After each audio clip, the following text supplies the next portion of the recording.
Committee pull it off? We're joined now by Super Committee member, Representative Chris Van Hollen, live in Washington. Good morning. Nice to see you this morning. Good morning. Good morning to you. The deadline is next Wednesday. You know that better than anyone. And 78% of people polled don't think you're going to be able to cut a deal by then. In practical terms, you need to get something done by the end of the weekend, really, realistically. Can that happen? That's right. Time is running out. What I can say is that we are leaving no stone unturned. Negotiations and discussions continue, and we're looking to find a way. We recognize what's at stake, and we're hoping to reach an agreement. Can you just give me a little glimpse into, we've been throwing around numbers, you know, hundreds of billion, the 250 billion in revenue and this and that, but could you tell me what the process looks like? I mean, are you all in a room, 12 of you, with your Blackberries turned off, ordering pizza and exchanging little notes of paper, doing the negotiation? Can you just tell me what it's like? Well, sure. I mean, there certainly have been times when there were 12 in the room trying to find a way toward a solution.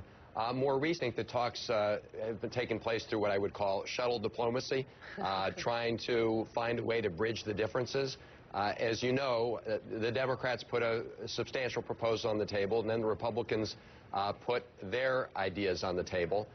Recently, they appear to have dug in on their position, and what we're trying to do now is bridge those differences. And there was some progress in that area, but let's see if it turns out to be real. I mean, what we're talking about here, the big issues are the tax increases and entitlement reform. Yesterday, the Democratic co-chair of the committee, Senator Patty Murray, she said you guys had met Republicans' offer on revenue. Tell us what that means. That's $250 billion in tax increases.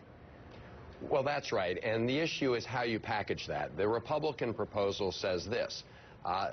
If we did nothing, if the Super Committee did nothing, come the end of next year, folks at the very high end would go back to paying the rates they were paying during the Clinton administration. That would raise about $800 billion. Republicans have said, whoa, we do not want that to happen.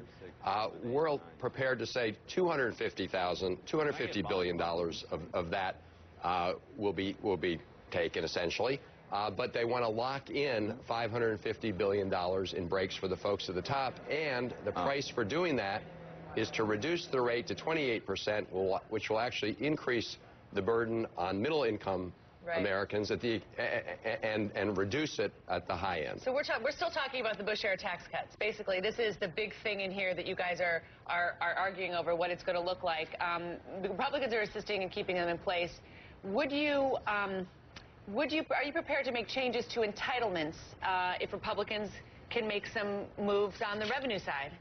Well, we are. And in fact, we put on the table a number of proposals to reform the Medicare system, change some of the incentives to improve the coordination of care. What we will not do is end the Medicare guarantee, which is what the Republican House budget would have done. It would have said you can no longer be in the Medicare system. You have to go into the private insurance market. Yeah. And by the way, we're going to give you a voucher that declines in value. Would you raise the retirement age? I mean, because Americans want to know how all of this Super Committee stuff is going to change their life. I mean, would that be a consideration here?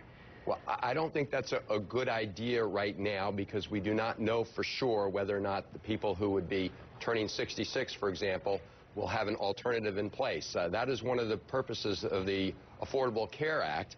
But as we know, we don't know for sure whether that will be in place. We'll probably find out from the Supreme Court recently. I should say on the revenue piece, as you indicated, we have matched their number, but what we've said is we want to achieve those savings by closing a lot of corporate tax loopholes and asking folks at the top to pay a little bit more, not locking in tax breaks for those individuals, which is what the Republican proposal would do. And so those big sticking points but again, we are trying to bridge these differences. All right. Let's see if we can do it in these last hours. Okay.